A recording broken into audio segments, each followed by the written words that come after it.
Hi, I'm Cristina deVallescar, and in just a moment I will be interviewing John Driskell Hopkins.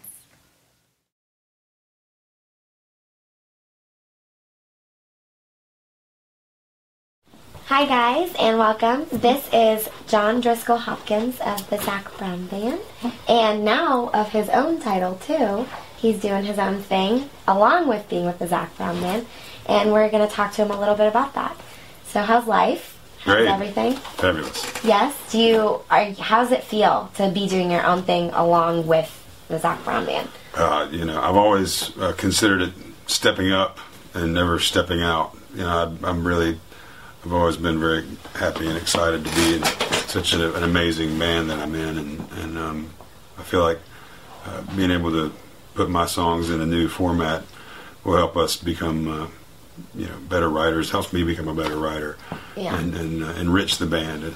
So. And you write a lot of it. I was reading up on you, and I saw that you write a lot of what's going on in the Zac Brown Band itself. So I write a lot, and I'm very blessed to have been included in a lot of those albums. Yes. And even in bits and pieces. Zac and Wyatt are our main songwriters, and we get the opportunities to be a part of the writing process a lot. So it's very gratifying.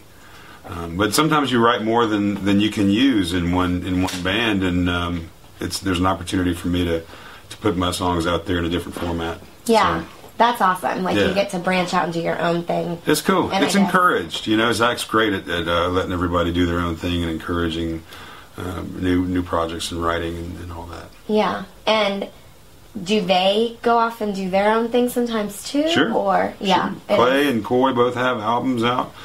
Chris is working on a jazz project in his own time, and everybody who's got an extra pursuit goes for it with blessing. That's awesome. Yeah. So it's not negative.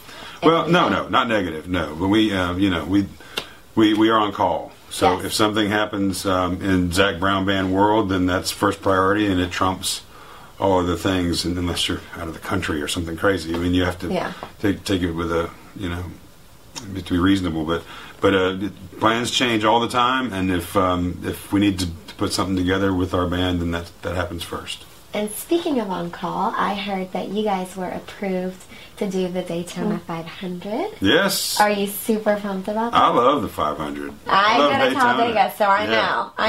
It's going to be cool. Yeah. That's awesome. Yeah, have you done it before? We've done NASCAR before. Yeah, we've played in Daytona before, and we've really it's fabulous. Such a huge production. I mean, the whole thing is.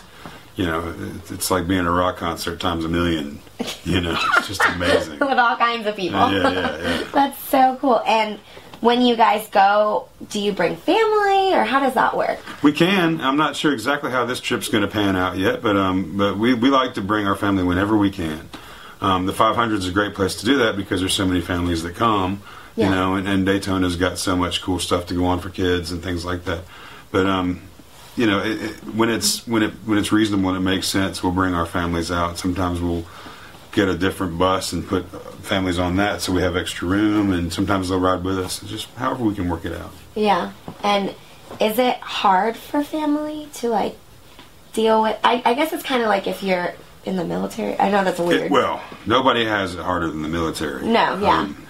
But it's kind of like traveling salesmen in terms of we're gone 3 or 4 days a week, and then we're back for long weekends. I mean, we're back for 3 or 4 days a week. So we're gone for long weekends.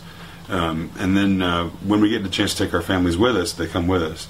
But we don't want to stay out more than 10 days at a time max, because we lose connections with our home, and we don't want to do that. So it's not the most efficient way to travel, but it certainly is the healthiest for us. Yeah. Yeah, we've all got little children, and happy, healthy homes. We want to keep them. Yes, for sure. Very healthy. So now more about you and your new album. How did everything get started? How did you decide? What came upon you that was it's time? Well, I had a surplus of songs, and I'm always writing, and I've been writing even more recently as I've started to co-write with other people. And the surplus became the question was whether you put these songs into demo forms and just keep passing them around to the people that you know, or if you go ahead and put yourself out there as a side artist, which I already was as an artist before joining the band, so that was more comfortable for me, and I felt like the songs became more cohesive as a unit in an album than they would have been on their own individually demoed. Obviously I've got the means to record songs and things like that on my own, and while that's great, putting them in an album and recruiting a band like Balsam Range, who's already got an established career and are fabulous in their own right, took it in a whole different direction that I really thought was cool. So. And did you know them already, or how did that work out? No, I've been listening to a lot of bluegrass radio, and when I heard them on play the Blue Mountain in one of their tunes, it was just so beautiful and awesome, and I thought that they were the kind of sound that I wanted. So I went and bought their records and started paying more attention to them, and when it came time to do this, I contacted them through their website and just said I'd like to meet y'all and see if you're interested in being, a part of this record. So it worked out great, and that was about 2 years ago, and we've been working on it and hanging out with each other since. And so cool. It's cool. Whenever there's downtime, I get a chance to go to see them, or they come down here, and they stay here at the house, and they're family. They're great guys. So cool that you just I guess it's music world. Well, you meet people, and you have to make a judgment on whether or not they're going to be the kind of people that you gel with and that sort of thing, and they immediately were. They're just good folks that we connected with. Yeah. And then from there, have you guys all hung out? I know that's a weird question, but like Zac Brown and you're asking that question the day after the first day that it happened. Whoa, crazy! They've been out to our Southern Ground Festival in October. And got a chance to shake hands and meet everybody, which was fun. But last night we played in Knoxville, and Balsam Range and I had a radio function in the afternoon, and they came and sat in with us at the Zac Brown Band show during our acoustic segment of the night. So we all were on stage together for the first time, which was really cool.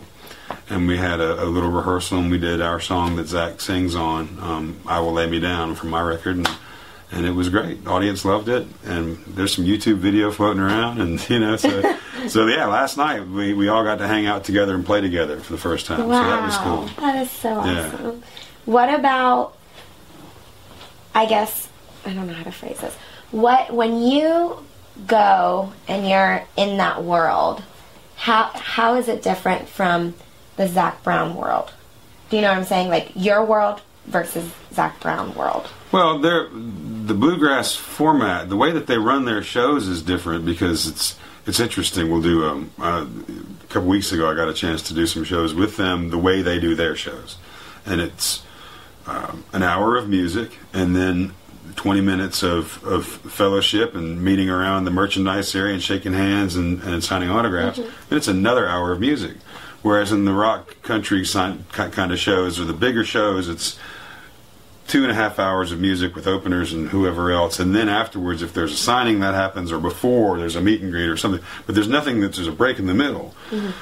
There's nothing like that. So it's really neat because when I sat in with them on their show, they played the first 45 minutes, and I would come up and play 3 songs, and then we'd all go meet everybody. Then they'd play another 45 minutes, and I'd come play 3 songs.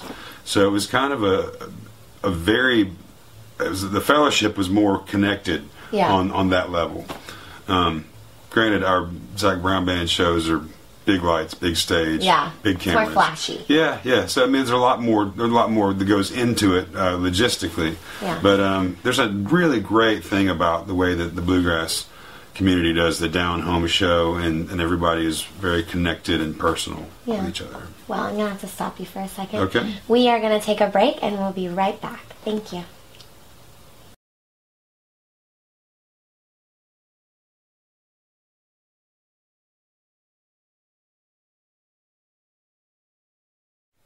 And we're here again with John Driskell Hopkins, and he is going to give us the pleasure of singing one of his new hits, I Will Lay Me Down.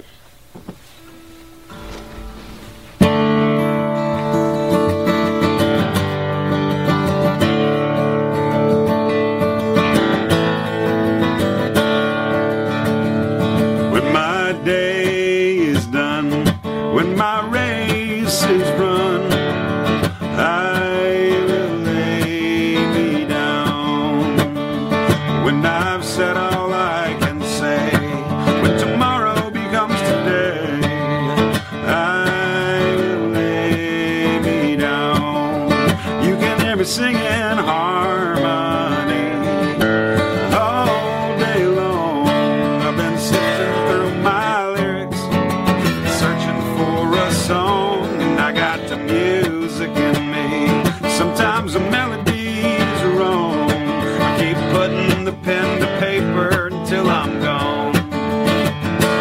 When my day is done, when my race is run, I will lay me down. When I've said all I can say, when tomorrow becomes today, I will lay me down. Whenever she's with me, I'm at home. Wherever we are standing, wherever we may roam, and we built a family, we will never be alone. Holding on to love till we pass on. When my day is done, when my race is run, I will lay me down. When I've said all I can say, when tomorrow becomes today, I will lay me down. Every day's a brand new page, and I hang on every word.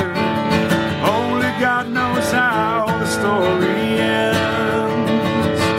So I forget about my age, and I know it sounds absurd, but I'll live and laugh and love until then. When my day is done, when my race is run,